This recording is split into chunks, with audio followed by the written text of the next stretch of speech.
अगर हम इतिहास के हिसाब से देखते हैं, हर दिन का कोई ना कोई अपना महत्व होता है। किसी दिन कोई त्योहार होता है, किसी दिन कोई स्पेशल डे, तो किसी दिन का एक स्पेशल इतिहास होता है। चलिए आज हम आपको 9 नवंबर के इतिहास से रूबरू करवाते हैं। इस दुनिया में वैसे तो बहुत बड़े बड़े काम हुए थे, लेकिन भारत और जर्मनी के लिए ये काफी इम्पोर्टेंट है। चलिए जानते हैं क्यों और कैसे। जर्मनी को 2 हिस्सों में अलग करने वाली बर्लिन की दीवार को लोगों ने 9 नवंबर 1989 को गिरा दिया था। ये अपने आप में एक ऐतिहासिक पल था, जब जर्मनी में पूर्वी हिस्से के लोग और पश्चिमी हिस्से के लोग एक साथ आए। इस दीवार का निर्माण 13 अगस्त 1961 को किया गया था। इसका निर्माण पूर्वी जर्मनी यानी जर्मन डेमोक्रेटिक रिपब्लिक द्वारा कराया गया था। दीवार बनाने का उद्देश्य पूर्वी जर्मनी के लोगों को पश्चिमी जर्मनी यानी फेडरल रिपब्लिक ऑफ जर्मनी में जाने से रोकना था। जब द्वितीय विश्व युद्ध समाप्त हुआ और नाजी जर्मनी की सेना हार गई, उसके बाद जर्मनी को 4 हिस्सों में बांट दिया गया था। पूर्वी जर्मनी सोवियत संघ के नियंत्रण में था, जबकि पश्चिमी जर्मनी को अमेरिका, ब्रिटेन और फ्रांस के संरक्षण में रखा गया। पूर्वी जर्मनी में साम्यवादी सरकार थी, जबकि पश्चिमी जर्मनी में लोकतांत्रिक व्यवस्था थी। इस कारण इन दोनों हिस्सों में काफी मतभेद होने लगे। इस मतभेद में शीत युद्ध ने भी अपना अहम रोल प्ले किया।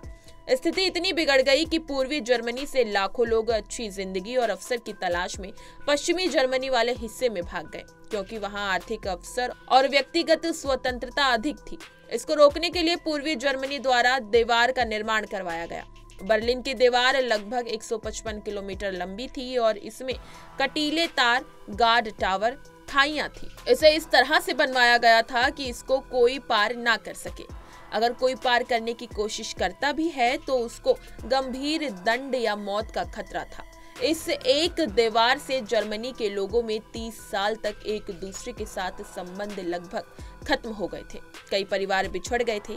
इसको एक प्रकार से वैचारिक विभाजन का रूप माना जाता था, जिसे उस समय आयरन कार्टन का नाम दिया गया।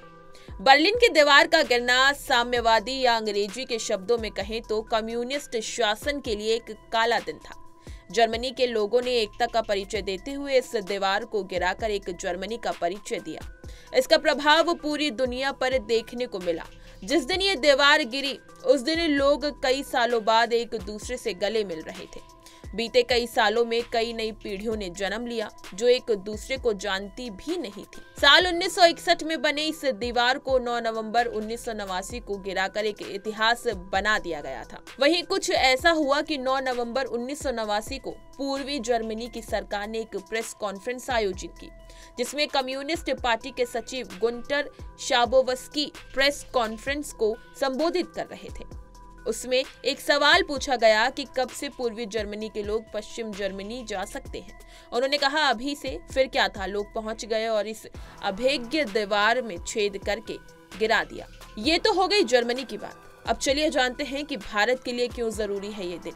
भारतीय इतिहास में भी 9 नवंबर के दिन का अपना एक इतिहास है। स्वतंत्रता के समय जूनागढ़ रियासत के नवाब ने जूनागढ़ को पाकिस्तान के साथ विलय करने का निर्णय लिया था, जबकि इस क्षेत्र की अधिकांश जनता भारत में विलय चाहती थी। इसको लेकर 9 नवंबर 1947 को जनमत संग्रह करवाया गया।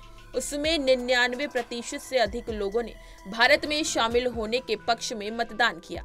इस तरह जूनागढ़ का विलय भारत में हुआ। इसी तरह की तमाम खबरें और अन्य अपडेट्स के लिए बने रहिए हमारे साथ और देखते रहिए punjabkesari.com।